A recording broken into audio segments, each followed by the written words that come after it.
வணக்கம். தூவானம் நிகழ்ச்சியில் உங்களை இன்றும் மகிழ்ச்சியோடு சந்திக்கிறோம், உங்களை வரவேற்கிறோம். சரி, இந்த நிகழ்ச்சிக்குள் செல்வதற்கு முன் வழமை போல் உங்களுடன் ஓரிரு வினாடிகளை நாங்கள் பகிர்ந்து கொள்ள விரும்புகிறோம். கோபம், இந்த கோபம் என்கின்ற உணர்ச்சிக்கு ஆட்படாதவர்கள் யாருமே இல்லை. ஏதோ ஒரு சந்தர்ப்பத்தில் எப்படியோ கோபப்பட்டு விடுகிறோம். சில சந்தர்ப்பங்களில் வாய் தர்க்கம் ஏற்படுகிறது. ஆனாலும் கூட சில சந்தர்ப்பங்களில் எதுவுமே இல்லாமல் நாங்கள் உணர்ச்சி வசப்பட்டு கோபப்பட்டு பொது இடங்களிலே தகாத வார்த்தை பிரயோகங்களை செய்து விடுகிறோம். தகாத வார்த்தை பிரயோகம் என்று சொல்லும்போது ஒருவரை திட்டுவது, ஒருவரை ஏசுவது என்பதல்ல. இருவரோ மூவரோ உரையாடுகின்ற போது ஏதோ நம் மனதை தாக்குகின்ற ஒரு செய்தி அந்த சந்தர்ப்பத்தில் வெளியிடப்படும் போது நாங்களும் கூட ஆத்திரத்தில் அறை விளந்து ஏதேதோ பேசிவிடுகிறோம். இது சரிதானா என்று நாங்கள் பிறகு யோசித்து பார்க்கும்போது நம்மை நாமே திட்டி தீர்த்து கொள்வோம். நான் ஏன் இப்படி முட்டாள்தனமாக வைத்தியக்காரத்தனமாக நடந்து கொண்டேன் என்று நாங்கள் நம்மை நாமே திட்டி தீர்த்து கொள்கிறோம். நிச்சயமாக அப்படியும் அனுபவங்கள் உங்களுக்கு இருந்திருக்கும். 4 பேர் பேசுகின்ற ஒரு பொது இடத்திலே இப்படியான தகவல்கள், உங்களை பற்றிய வதந்திகள் அல்லது விமர்சனங்கள் வந்ததாக உங்களுக்கு நீங்கள் அறிந்தவுடன் நீங்கள் கோபப்பட்டு பேசிவிடுகிறீர்கள். என்ன செய்யலாம்?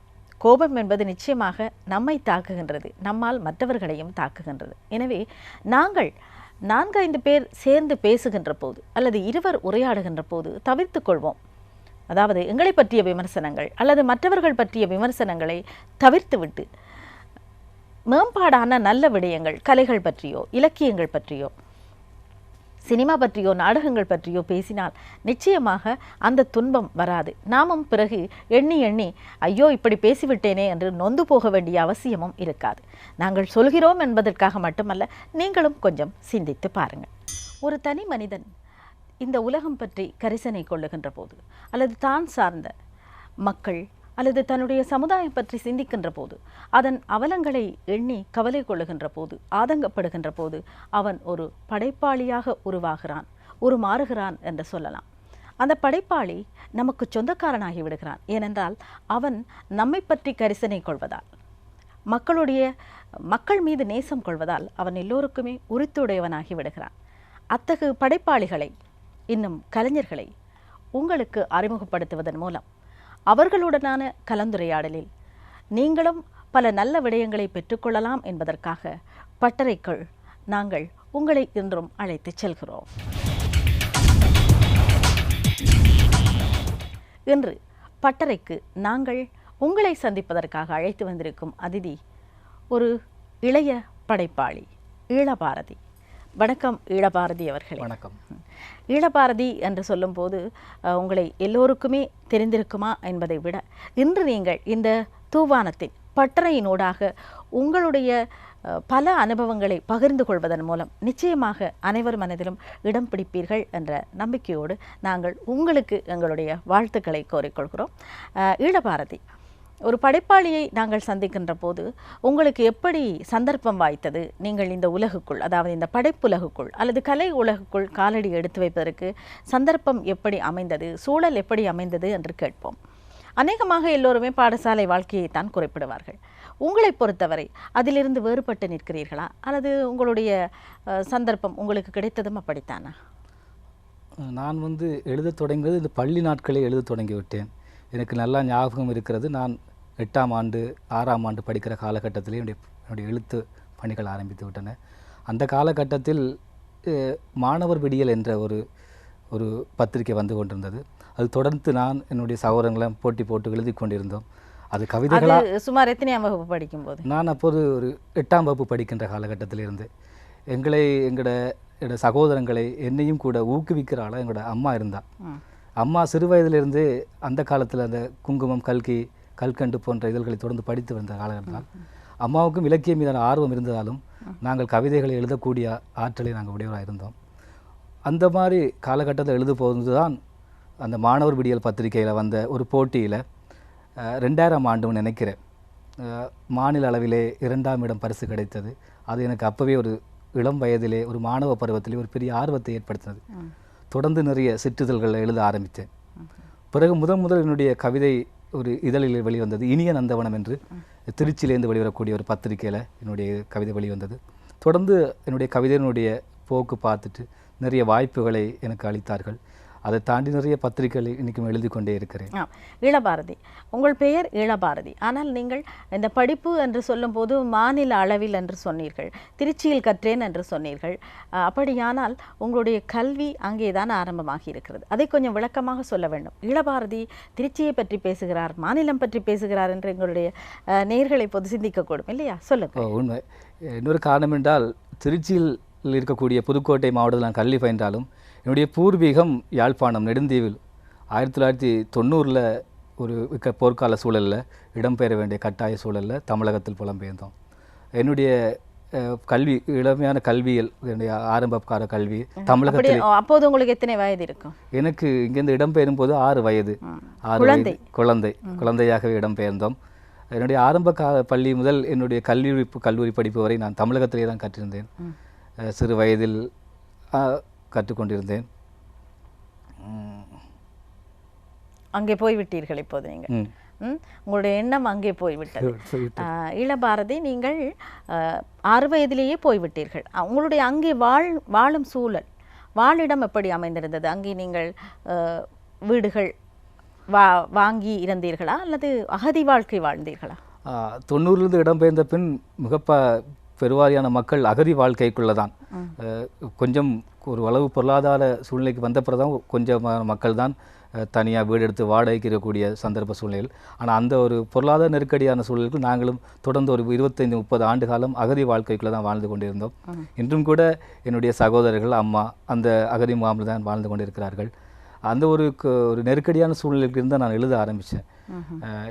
ஒரு கஷ்டமான சூழல் அகதி வாழ்க்கைங்கிறது.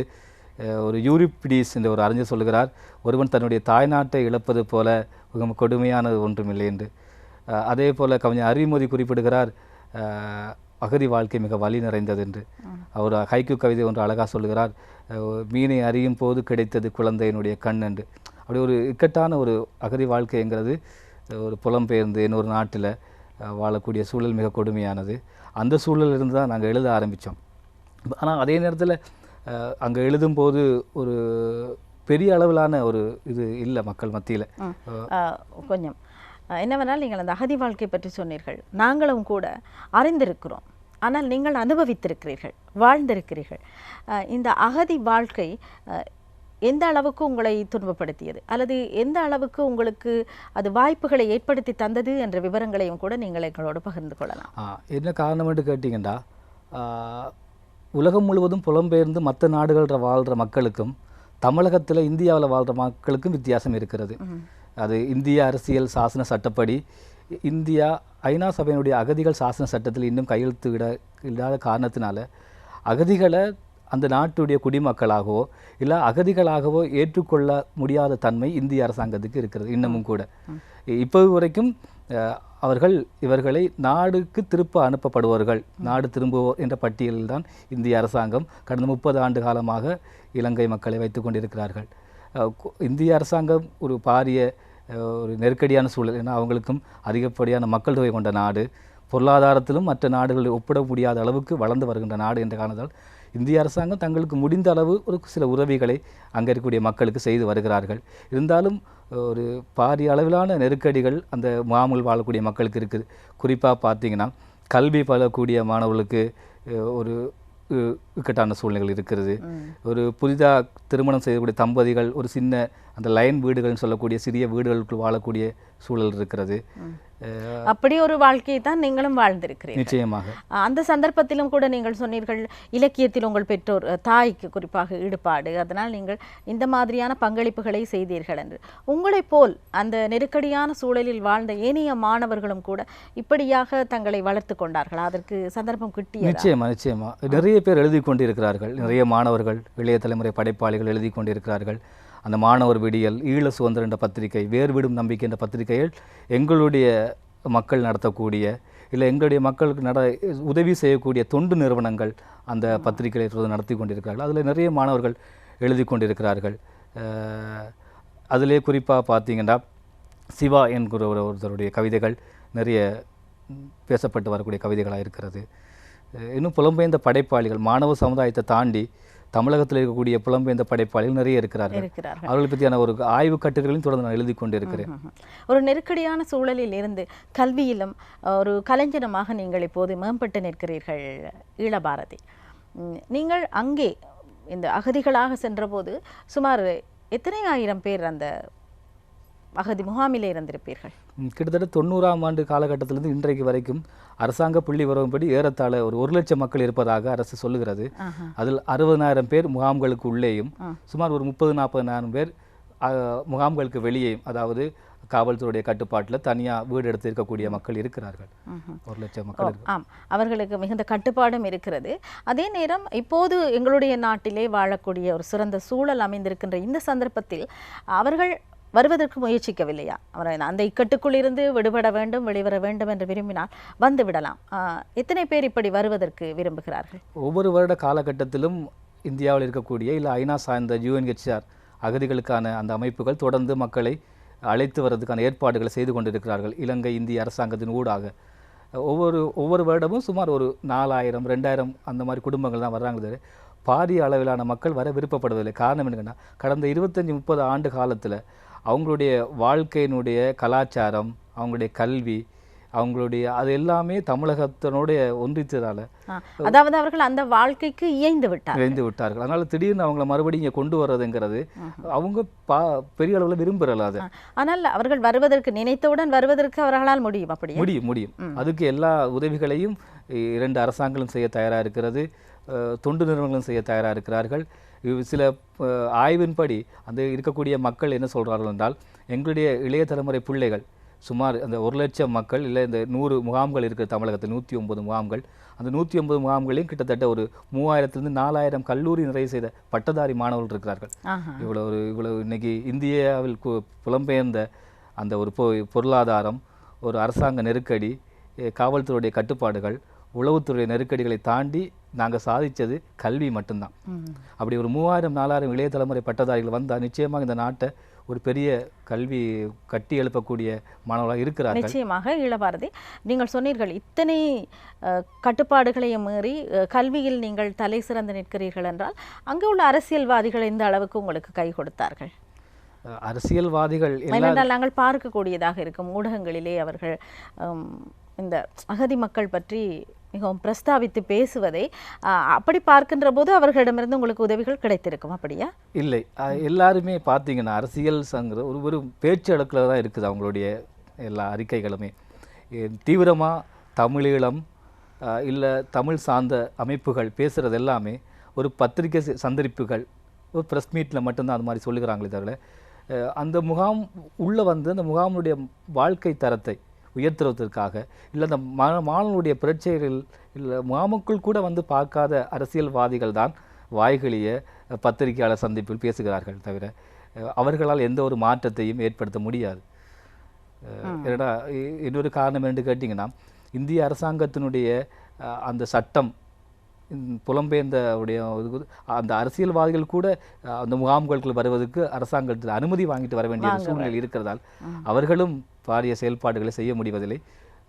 முடிந்த அளவுக்கு தங்களால் முடிந்த அளவுக்கு சில அறிக்கைகளை வெளியீடு செய்கிறார்கள். அந்த மக்களுடைய வாழ்வாதாரம் நல்லா இருக்கணும், அவங்களுக்கு தேவையான உதவிகளை அரசாங்கம் செய்யணும் என்று தொடர்ந்து சொல்லிக்கொண்டே இருக்கிறார்கள். ஈழபாரதி, நீங்கள் இப்படி படைக்க தொடங்கியதும் உங்களுக்கு எப்படி வரவேற்பு இருந்தது? தமிழகத்தை உங்களை அவர்கள் ஏற்றுக்கொண்டார்கள்? நல்லா ஏற்றுக்கொண்டால். தமிழகத்தை பொறுத்த வரைக்கும் எழுத்து, புத்தகங்கள், கவிதைகளுக்கு ஒரு பெரிய வரவேற்பு இருக்கிறது. நிறைய பேர் எழுதுகிறார்கள், நிறைய கவிதைகள் செய்கிறார்கள். நான் எழுதின உடனே என்னை தொடர்பு கொண்டு என்னுடைய கவிதைகளை பாராட்டி நிறைய கடிதங்கள் எல்லாம் எனக்கு வந்தது. நிறைய தொலைபேசி அழைப்புகளில் நிறைய பாராட்டுகள் வந்தது. அதுக்கு பிறகுதான் எனக்கு இன்னும் கொஞ்சம் கூடுதலாக எழுத வேண்டிய ஆர்வம் வந்தது. தமிழகத்தில் வரக்கூடிய நிறைய சிறு பத்திரிகைகள் நான் தொடர்ந்து எழுதி கொண்டே இருக்கிறேன். கடிதங்களும் தொலைபேசிகள் மட்டும் தானா பாராட்டை குவித்தன அல்லது உங்களை அழைத்து ஏதேனும் பாராட்டுகள் நடத்தினார்கள்? நடத்த என்னுடைய முதல் புத்தகம் 2007 வெளியானது, சருகுகள் என்ற புத்தகம். 2007 வெளியான பிறகு அந்த ஜனவரி மாதம் வெளியானது. டிசம்பர் மாதத்துக்குள் எனக்கு ஒரு அழைப்பு வந்தது. பாண்டிச்சேரியிலேருந்து ஒரு சிறு பத்திரிகை வந்து கொண்டிருந்தது. அந்த பத்திரிகை சார்பாக என்னை அழைத்து இளம் கவிஞன் விருதை கொடுத்தவங்க. அந்த விருதை வந்து அப்போதும் இப்போதும் இருக்கக்கூடிய அந்த முதலமைச்சர் ரங்கசாமி கையினால் அந்த விருதை வாங்கினேன். கவிஞர் கல்லாடனுடைய நினைவாக எனக்கு வந்து இளம் கவிஞர் விருது கொடுத்தார்கள். அண்மையிலே 2018 2014 என்னுடைய பனைமரைக்காடு என்ற ஒரு புத்தகம் ஹைக்கூ கவிதை வெளியானது. அந்த ஹைக்கூ கவிதைகள் வந்து சிகரம் இதழ் போட்டியில் 3ஆம் பரிசு கிடைத்திருக்கிறது.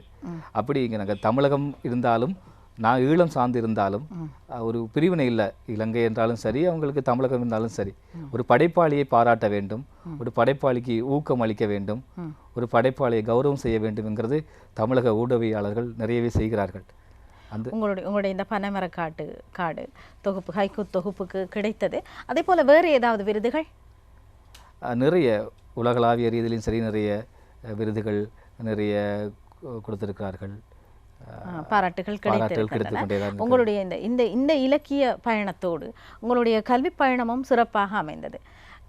இப்படி கல்வியிலே நீங்கள் இப்போது ஒரு ப்ரொஃபஸர் விரிவுரையாளர் கல்லூரியிலே, தனியார் தொழில்நுட்ப கல்லூரியில் டிப்ளமா மெக்கானிக்கல் முடித்து நான் அழகப்பா காரைக்குடி பல்கலைக்கழகத்தில், பிறகு பிஇ மெக்கானிக்கல் இன்ஜினியரிங், பிறகு தனியார் தொழில்நுட்ப கல்லூரியில் விரிவுரையாளராக கடந்த 7 ஆண்டுகள் நான் தமிழகத்தில் பணி செஞ்சிருக்கிறேன். மாணவர்களோடு நிறைய கவிதை குறித்தும் நிறைய இலக்கியம் சார்ந்தும் பேசியிருக்கிறேன். நிறைய நீங்கள் கல்வி கற்றது தனியார் கல்லூரிகளிலா அல்லது அரசு? இல்லை, அரசாங்க பள்ளியில் தான். இந்தியாவை பொறுத்த நாங்கள் கேள்விப்பட்டதை வைத்து கேட்கின்ற போது இந்தியாவை பொறுத்த வரையிலே குறிப்பாக தமிழகம் என்று பார்க்கின்ற போது பிள்ளைகள் உயர்கல்வி கற்பதில் பெருத்த சிரமம் இருப்பதாக, ஏதாவது நிறைய பணம் செலவழிக்க வேண்டும் என்கின்ற ஒரு நிலைப்பாடு இருப்பதாக நாங்கள் அறிந்திருக்கிறோம். நீங்கள் அங்கே அனுபவித்தவர் வாழ்ந்தவர் என்ற வகையில் எப்படி அந்த சூழல்? உண்மைதான், நீங்கள் சொல்கிறது உண்மைதான். ஆனால் ஒரு கடந்த ஒரு 5 ஆண்டுகளுக்கு முன்னால் அரசாங்கம் என்ன செய்தது என்றால், தமிழகத்திலிருந்து புலம்பெயர்ந்த வாழக்கூடிய அகதி மக்களுக்கான ஒரு சிறப்பு ஒதுக்கீடுகளை கல்வியில் செஞ்சுருந்தவங்க. டாக்டர்ஸ் மருத்துவ படிப்பும் சரி, பொறியியல் படிப்பும் சரி, கடந்த ஒரு 5 ஆண்டுகளுக்கு முன்னால் அந்த இடஒதுக்கீடு நிப்பாட்டப்பட்டு விட்டது. அதுக்கான நிப்பாட்டப்பட்ட பின்னர் இப்போ ஒரு நெருக்கடியான சூழல் தான். இன்றைக்கி இருக்கக்கூடிய மாணவர்கள் கல்வி கற்கிறது ஒரு கஷ்டமான சூழல். ஏன்னு கேட்டால், அரசாங்கத்தில் இடங்களுக்கு எங்களுக்கு அந்த கோட்டாண்டு அடிப்படையில் ஒதுக்கி கொடுத்தவங்க. ஒரு டாக்டர்ஸ் படிக்கணும், மருத்துவர் ஆகணும்னா எங்களுக்கு 20 சீட்டுகள் ஒதுக்கி இருந்தவங்க. பிறகு அந்த எங்கட அகதி மாணவர்களுக்கு நிறைய சீட்டை ஒதுக்கிட்டான்னு சொல்லி டெல்லியில் இருக்கக்கூடிய உச்ச நீதிமன்றத்தில் ஒரு இது கோர்ட்டில் கேஸை திறந்த பிறகு அதை ஒரு நிறுத்த வேண்டிய ஒரு கட்டாய சூழல் அரசாங்கத்தில் ஏற்பட்ட பிறகு இன்னை வரைக்கும் தொடர்ந்து அங்கே இருக்கிற தொண்டு நிறுவனங்களும் சரி, அமைப்புகளும் சரி தொடர்ந்து கேட்டுக்கிட்டு இருந்தாலும் கூட அதை மீள கொடுக்குற திட்டம் முடியலை அரசாங்கத்தினால.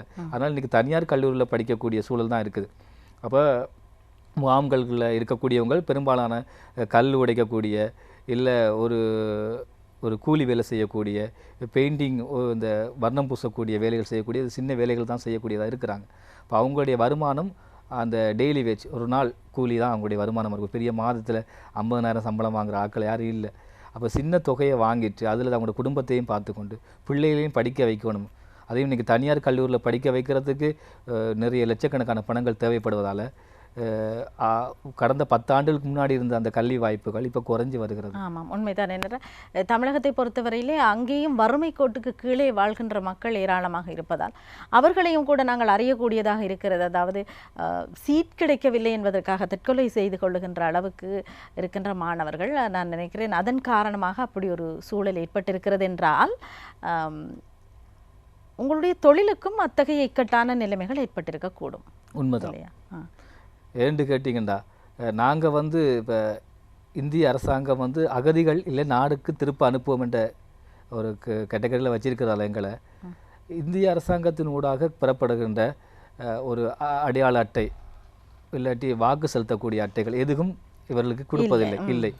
அப்போ நாங்கள் ஒரு வங்கியில் ஒரு லோன் வாங்கிறதுக்கோ இல்லை ஒரு கல்லூரியில் போய் அனுமதி கேட்குறதுக்கோ எங்களால் முடிவதில்லை. ஒருவேளை கல்லூரி படிப்பை நிறைவு செய்து மாஸ்டர் டிகிரி இவர்கள் செஞ்சாலும் கூட, முதுநிலை பட்டதாரிகள் ஆனாலும் கூட, தொழில் வாய்ப்புகள் உள்ள நகரங்களுக்கு தேடி சென்று வேலை செஞ்சாலும் கூட நாங்கள் இலங்கை அகதிகள் என்ற ஒரு காரணத்தினாலேயே அந்த வேலை எங்களுக்கு நிராகரிக்கப்படுகின்றது. இல்லை என்றால் அரசாங்கத்துடைய முகாமுகளில் இருக்கக்கூடிய மக்கள் மாதம் ஒரு முறை தங்களை காட்டிக்கொள்ள வேண்டும் என்ற ஒரு கட்டுப்பாடும் காவல்துறையிட்டிருந்து இருக்குது. ஏனென்றால் நாங்கள் இந்திய அரசாங்கத்துக்கு கணக்குக்குள் இருக்கிறோம், இத்தனை பேர் இருக்கிறார்கள். இப்போ காணாமல் போனாலும் கூட இந்திய அரசாங்கங்களுக்கு அதுக்கான அறிக்கையை கொடுக்க வேண்டிய கட்டாயம் இருக்குது. அப்போ அவங்களுடைய நாட்டு அந்த சட்டத்திட்டங்களுக்கு உட்பட்டு நாங்கள் வாழ வேண்டி இருக்கிறது. அது நாட்டினுடைய சட்டம், அது அவங்களுக்கு சரியானது தான். அது வந்து சட்டம் பிழை அப்படி சொல்ல இயலாது. ஏன்னா நாங்கள் இன்னொரு நாட்டில் போய் தஞ்சம் கூடி இருக்கிறோம். அப்போ அவங்களோட சட்டம்ங்கிறது எங்களை பாதுகாக்கிறது. அவங்களை கஷ்டப்படுத்த நாங்கள் சொல்ல இயலாது. எங்களை பாதுகாக்கிறது பொறுத்து நாங்கள் இத்தனை இடங்களுக்கு இருக்கிறோம், இத்தனை கட்டுப்பாட்டுகள் இருக்கிறோங்கிறது. அதனால் என்ன தான் படித்து முடித்தாலும் பெரிய அளவில் நாங்கள் பெரிய பெரிய நிறுவனங்களில் வேலை செய்கிற வாய்ப்பு. ஆனாலும் கூட நீங்கள் இப்போது ஒரு விரிவுரையாளராக இருக்கிறீர்கள். உங்களுக்கு கிடைத்த ஒரு அதிர்ஷ்டம் என்று தான் சொல்ல வேண்டும். ஒரு விரிவுரையாளராக அங்கே உங்களுக்கு எப்படி வரவேற்பு இருக்கிறது? நல்ல வரவேற்பு இருக்கிறது. என்ன கேட்டால், இங்கே எப்படி ஒரு ஒரு பள்ளியிலேயோ இல்லை ஒரு கல்லூரி ஆசிரியர் என்ற ஒரு, நான் படித்து முடித்த பிறகு எனக்கு பக்கத்திலேயே கல்லூரிகள் இருந்ததால், தனியார் கல்லூரிகள் இருந்ததால் நான் அங்கே போய் என்னுடைய வேலை வாய்ப்பை நான் படித்து முடிச்சுட்டு கேட்டேன். முதல்ல கொஞ்ச நாளைக்கு கொஞ்சம் கஷ்டமாக தான் இருந்துச்சு அந்த மாணவர்களோடு பழகுவதும் அவங்களுக்கு பாடம் நடத்துறதெல்லாம். ஏன்னா கல்லூரிங்கிறது கொஞ்சம் வளர்ந்த மாணவர்கள், கொஞ்சம் பெரிய மாணவர்களோட. நானும் ஒரு சின்ன மாணவன் அந்த ஒரு காலகட்டத்திலே உள்ளே போனேன் நான். பிறகு எனக்கு அந்த பழகி கொண்டது, எப்படியெல்லாம் அவங்களுக்கு பாடம் சொல்லிக் கொடுக்க வேண்டும், எப்படியெல்லாம் அவங்களுக்கு நல்ல பரீட்சையில் நிறைய புள்ளிகளை பெற வைக்க முடியும் என்றலாம். பிறகு நிறைய அவங்களே நிறைய பாராட்டி நிறைய எனக்கு விருதுகளெல்லாம் கல்லூரிலையும் வழங்கினார்கள். ஒவ்வொரு அந்த மாத பருவம் செமஸ்டர்னு சொல்லக்கூடியதிலையும் நான் 90% மேலான ரிசல்ட்டுகளை கொடுத்து கொண்டே இருந்தேன். அதனால் நிறைய கௌரவங்கள், நிறைய பரிசுகளை அவங்களும் எனக்கு வழங்கி கொண்டே இருந்தாங்க. சருகுகள் என்கின்ற உங்களுடைய முதல் புத்தகம், அதற்கு பிறகு நீண்ட இடைவெளியின் பின் இந்த பனைமரக்காடு வெளிவந்தது. அதற்கு பிறகு நாட்குறிப்பற்றவனின் இரகசிய குறிப்புகள், அதை பார்ப்பதற்கு முன் இந்த பனைமரக்காடு உங்களுடைய ஹைக்கூ கவிதை தொகுப்பாக வந்திருக்கிறது. அருமையான கவிதைகளை உள்ளடக்கியதாக இருக்கிறது. உங்களை கவர்ந்தது எது இதிலே? இந்த கவிதை துளிகளுக்குள்ளே குறிப்பிட்டு சொல்லக்கூடிய கவிதைகள் பெயர் பெற்றனவா, அல்லது உங்களை கவர்ந்தது ஏதேனும் ஒரு கவிதை? நிச்சயமா அதில் இருக்கக்கூடிய எல்லா கவிதைகளுமே என்னை கவர்ந்தது தான். குறிப்பாக சொல்ல வேணும்னா, யுத்தம் நிறுத்து குருவி கூடு கலைத்து என்ற கவிதைகள், யுத்தம் நிறுத்து நித்தம் கலையுது குருவிகள் கூடு என்ற கவிதை ரொம்ப பிரபலமாக பேசப்பட்ட கவிதை. தமிழகம் முழுவதும் அந்த கவிதை ரொம்ப பிரபலமானது. அதை சொல்லித்தான் என்னை ஒரு இடங்களுக்கு அழைக்கும் போது ஒரு அடைமொழியாக இந்த கவிதையை சொல்லித்தான் மேடைகளில் என்னை கூப்பிடுவார். அந்த அளவுக்கு அது கொஞ்சம் பிரபலமான கவிதையாக இருந்தது. பிறகு அது குறித்து நிறைய விமர்சனங்கள் எல்லாம் எழுதினவங்க எனக்கு. அதெல்லாம் இப்போ தமிழகத்தில் இருக்கக்கூடிய ரவி என்கிறவர், நான் முத்துநிலவன், தங்கமூர்த்தி போன்றவங்களெல்லாம் நிறைய கவிதைகளை எனக்கு இணையதளங்கள் ஊடாகவும் முற்போக்கு எழுத்தாளர் சங்கங்கள் ஊடாகவும் நிறைய கொண்டு போய் சேர்த்திருக்கிறார்கள். தவிர அடுத்ததாக வந்த உங்களுடைய மூன்றாவது புத்தகம் நாட்குறிப்பற்றவனின் இரகசிய குறிப்புகள். இந்த கவிதை தொகுப்பு என்ன சொல்கிறது? ரகசிய குறிப்புகள் எல்லாமே நிறைய ரகசியமானது, நிறைய காதல் கவிதைகள் அடங்கிய தொகுப்பு. என்று கேட்டால், நாம் இலங்கையிலேருந்து புலம்பெயர்ந்து தமிழகத்தில் வாழ்ந்தாலும் நாங்கள் இலங்கையை சார்ந்தவர்கள். முதல் சருகுகள் தொகுப்பும் நிறைய ஒரு தலித்தியம் சார்ந்து, பெண்ணியம் சார்ந்து, ஈழத்தில் நடந்த போர்க்கால சூழல் சார்ந்து பேசப்பட்டது. ரெண்டாவது பனைமரக்காடும் அந்த மாதிரி சூழலில் எழுதப்பட்ட கவிதைகள். இதெல்லாம் தாண்டி இந்த கவிதை வெளிவந்த போது நிறைய விமர்சனத்துக்கு நான் உள்ளானேன். ஏன்னா, எப்படி நீங்கள் காதல் கவிதைகள்லாம் எழுதுவீர்கள் என்றெல்லாம் கேட்டாங்க. நான் சிறு வயதில் இருந்த போதே காதல் கவிதைகளை எழுத ஆரம்பித்து விட்டேன். அப்போது நீங்கள் காதலிக்க ஆரம்பித்து விட்டீர்கள்? அப்படி சொல்ல இயலாது, எல்லாருக்குள்ளேயும் ஒரு காதல் இருக்கும். என்னுடைய காதல் எங்கிறது அம்மா மீது இருந்தது. அம்மாவுடைய 70வது புத்தகம் நினைவாகத்தான் அதை வெளியீடு செய்தேன். அந்த புத்தகம் கூட எங்கள் அம்மாவுடைய 70 அகவை நிறைந்திருந்த போது இந்த புத்தகம் வெளியீடு செய்யப்பட்டது. நிறைய காதல் கவிதைகள் அது இடம்பெற்றிருக்கின்றது. உங்களுடைய சகோதரர்கள் பற்றி சொன்னீர்கள், போட்டி போட்டுக்கொண்டு எழுதுவதாக. அவர்கள் எல்லாம் இப்போது என்ன செய்கிறார்கள்? என்னுடைய மூத்த அண்ணன் பேர் வந்து நியூட்டன். அவர் இப்போது இந்தியாவில் இருக்கிறார், திருமணம் செய்து விட்டார். அவருடைய மகன் கெவினோடு இருக்கிறார், மனைவியோடும் என்னுடைய அம்மாவோடும் இருக்கிறார். என்னுடைய இன்னொரு தம்பி லண்டனில் படித்து கொண்டிருக்கிறார். என்னுடைய தம்பி இப்போ நிறைய எழுத்தாற்றதில் புத்தகங்களாக செய்யாட்டியும் கூட இணையதளங்களில் எழுதக்கூடிய அவங்களுடைய பிளாக், அவருடைய பேர் ரெஜி வாஷிங்டன், இப்போ லண்டனில் படித்து கொண்டிருக்கிறார். பிளாக் அவனுடைய இணையதளங்களில் இணையதள முகவரி என்ன? ரெஜி வாஷிங்டன் blogpost.com என்ற இணையதளத்தில் எழுதி கொண்டிருக்கார் தம்பி அவர். மூவருமே சகோதரர்கள், சகோதரிகள் இல்லை? இல்லை, மூவருமே இப்போது ஒரு நல்ல நிலையில் இருக்கிறார்கள். உங்களுடைய தாயார் பற்றி? என்னுடைய தாயார் பேர் மேரி பிரிட்ஜெட், என்னோடய அப்பா பேர் எட்வர்ட். இருவருமே யாழ்ப்பாணம் நெடுந்தீவில் பிறந்தவங்க. கடந்த ஒரு 5 ஆண்டுகளுக்கு முன்னாடி அப்பா சுகம் இல்லாமல் இறந்துட்டார். சின்ன வயசுலேருந்து அம்மா எங்களை கஷ்டப்பட்டு தான் வளர்த்தவங்க. ஏன்னா அது ஒரு என்னிடத்துல புலம்பெயர்ந்து வாழ்கிற சூழல் உங்களுக்கு தெரியும்னு நினைக்கிறேன். அப்படியான சூழ்நிலையில் எங்களை வளர்த்து கொண்டிருந்தாங்க. கடந்த ஆண்டு தான் என்னுடைய திருமணத்தின் போது தான் இந்த புத்தகம் வெளியாகும். இந்த புத்தகத்தில் பனிமறைக்காடு வெளியாடுது. ஜெயபாலன் குறிப்பிட்டிருக்கிறார், இளம் கவிஞர் ஈழபாரதி எனது கவிதைகளிலும் ஈடுபாடுள்ளவர். அவர் தனது புதிய புத்தகமான பனைமரக்காடு கவிதை தொகுதிக்கு வாழ்த்துரை கேட்டு வந்தார். அவரது கவிதை தொகுதி வெளியீடும் அவரது திருமண விழாவும் ஒன்றாக நடக்கவிருப்பதாக அறிந்து மகிழ்ச்சி அடைகிறேன். வளர்ந்து வரும் இளங்கவிஞர் ஈழபாரதி கவிதைகள் மேலும் மேலும் சிறப்படைக என்றவர் வாழ்த்து கூறியிருக்கிறார். உங்களுடைய துணைவியார் பற்றி சொல்லுங்கள். 2014 எனது திருமணம் நடைபெற்றது. இந்தியாவில் தான். மனைவி பிரான்சிலிருந்து வந்திருந்தாங்க. இப்போ பிரான்ஸில் இருக்கிறாங்க. மனைவி பேர் டிலானி, பிரான்ஸில் இருக்கிறாங்க. நானும் இன்னும் கூடிய விரைவில் பிரான்ஸுக்கு செல்வதற்காக அந்த ஆயத்த வேலைகள் நடந்து கொண்டு இருக்கிறது. கூடிய விரைவில் பிரான்ஸ் புலம்பெயர்வேன் என்று நினைக்கிறேன். அப்படியானால் நீங்கள் திரும்பவும் இந்தியா சென்று உங்களுடைய மாணவர்களிடமிருந்து நீங்கள் விடை பெற வேண்டும். நிச்சயமாக. இன்னைக்கு இருக்கிற காலகட்டங்களில் நம்ம நேரடியாக சந்தித்து கழிச்சு கொள்ளாட்டியும் கூட என்னுடைய நிறைய மாணவர்கள் என்னுடைய முகநூல், என்னுடைய மற்ற இணையதளங்களில் தொடர்பில் இருக்கிறாங்க. அப்போ நான் அந்த செய்திகளை அவங்களோட பகிர்ந்து கொள்ளும் பொழுது நான் எங்கே இருக்கிறேன், என்ன செய்து கொண்டு இருக்கிறேன் பார்த்து கொண்டு இருக்கிறார்கள். அதனால் இந்த நிகழ்ச்சியினூடாகவும் அவர்களுக்கு பார்க்கின்ற வாய்ப்பு கிடைக்கும். நிச்சயமா. என்னுடைய படித்த மாணவர்கள் இன்று நிறைய பேர் மலேசியா, சிங்கப்பூர்கள் இருக்கிறாங்க. நிறைய பேர் கல்லூரிகள் வேலை செய்யக்கூடிய அளவுக்கு இன்னைக்கு வளர்ந்துருக்கிறாங்க. நிறைய மாணவர்கள் என்னை முன்னிறுத்தி நீங்கள் தான் எங்களுக்கு ஒரு முன்மாதிரியான இதெல்லாம் கூறும்போது ரொம்ப மகிழ்ச்சியாக இருக்குது. ஏன்னா இந்த சந்தர்ப்பத்தில் நீங்கள் யார் யாருக்கெல்லாம் நன்றி கூற விரும்புகிறீர்கள்? ஒரு மகிழ்ச்சியோடு, அவர்களுக்கு ஒரு நல்ல இடத்தை பெற்றுக் கொடுத்த மகிழ்ச்சியோடு தான் நீங்கள் அவர்களிடமிருந்து விடைபெறவும் போகிறீர்கள். நிச்சயமா சொல்லுங்கள். இலக்கியத்துறையில் நன்றி சொல்ல வேண்டும் என்றால் அது நிறைய பட்டாளம் இருக்கிறது. ஏன்னா என்னை வளர்த்ததிலிருந்து என்னுடைய தாயிலிருந்து தொடங்கி என்னுடைய சகோதரங்களுடைய மனைவி, அப்படி குறிப்பாக நான் புதுக்கோட்டையில் இருக்கும்போது முற்போக்கு எழுத்தாளர் சங்கம் நிறைய வளர்த்து கொடுத்தவங்க என்ன. குறிப்பாக அதில் கவிஞர் தங்கமூர்த்தி, கவிஞர் முத்துநிலவன், இன்னைக்கு மலேசியாவில் இருக்கக்கூடிய பீர் முகமது, மலேசியாவில் இருக்கக்கூடிய ரூபன் போன்ற இன்னும் நிறைய இன்னைக்கு பிரான்ஸில் இருக்கக்கூடிய தமிழஞ்சன் அமீன் போன்ற எல்லாருமே நன்றி சொல்ல கடமைப்பட்டவர்கள். சரி, இனி உங்களுடைய இந்த 3 புத்தகங்கள் தவிர 4வதாக 5வதாக நிச்சயம் வெளிவரும் கூடிய விரைவில். நான் புலம்பெயர்ந்தாலும் பிரான்ஸில் வசித்தாலும் கூட தொடர்ந்து எழுதக்கூடிய முன்னேற்பாடுகள் நான் செய்வேன். அடுத்ததாக தமிழகத்தில் இருந்து புலம்பெயர்ந்திருக்கக்கூடிய அந்த எழுதினவர்களுடைய கவிதைகளை குறித்து ஒரு ஆய்வுகள் எழுதியிருக்கிறேன். வேறுவிடும் நம்பிக்கை என்ற இதழில் தொடர்ந்து ஒரு 25 மாதமாக அது பதில் வந்தது. புலம்பெயர்ந்தவருடைய கவிதையும் வலியும் என்று சொல்லி அதனுடைய தொகுப்புகள் தயாராக இருக்கின்றது. கூடிய விரைவில் அடுத்த புத்தகமாக அது வெளிவரக்கூடும். ஈழபாரதி கவிதைகளோடு நின்றுவிடப் போகிறீர்களா அல்லது வேறு வேறு வடிவங்களில் உங்களுடைய இலக்கிய படைப்புகள் அமையுமா? இல்லை, இது கவிதைகள் என்கிறது என்னுடைய ஆரம்பம்தான், இது முடிவல்ல. கவிதைகளோடு தான் தொடங்கி இருக்கிறேன். போக போக அடுத்து ஏண்டா ஒரு கவிதைகளின் போது இலக்கியத்தில் ஒரு சின்ன வட்டமாக தான் பார்க்கப்படுகிறது. கவிஞர்களை யாரும் எழுத்தாளர்களாக கொண்டாடுறதில்லை. ஒரு சிறுகதை ஆசிரியர்கள், நாவல் என்கிற போது தான் மிகப்பெரிய ஒரு எழுத்தாளராக நாங்கள் அடையாளப்படுத்தப்படணும். அப்போ எல்லா கவிஞர்களும் அடுத்த கட்டத்துக்கு வரும்போது சிறுகதை, நாவல்கள் எழுதக்கூடியது. இப்போ எங்களுடைய வாழ்க்கை சூழல், நான் வாழ்ந்த முறை ஒரு அகதியான வாழ்க்கை.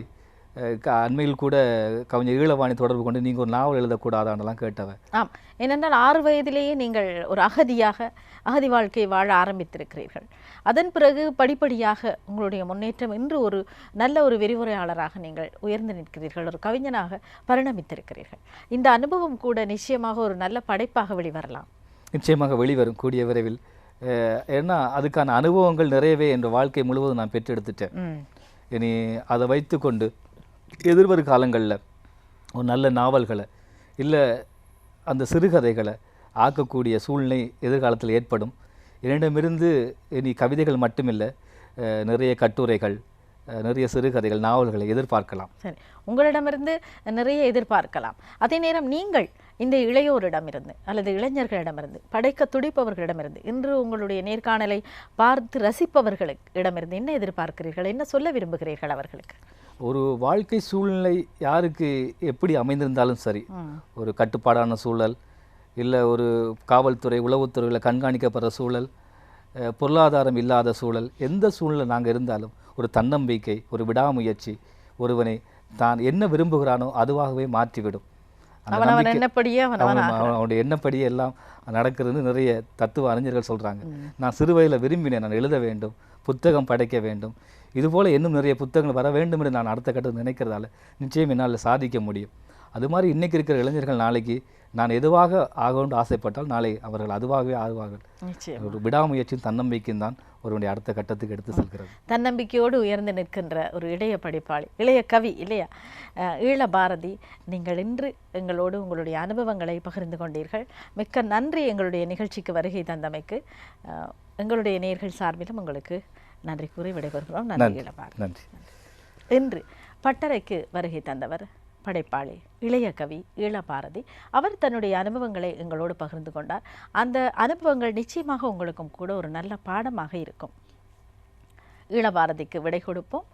நாங்களும் தூவானம் நிகழ்ச்சியின் நிறைவு கட்டத்துக்கு வந்துவிட்டோம். மீண்டும் மற்றொரு நிகழ்ச்சியில் சந்திப்போம். நன்றி, வணக்கம்.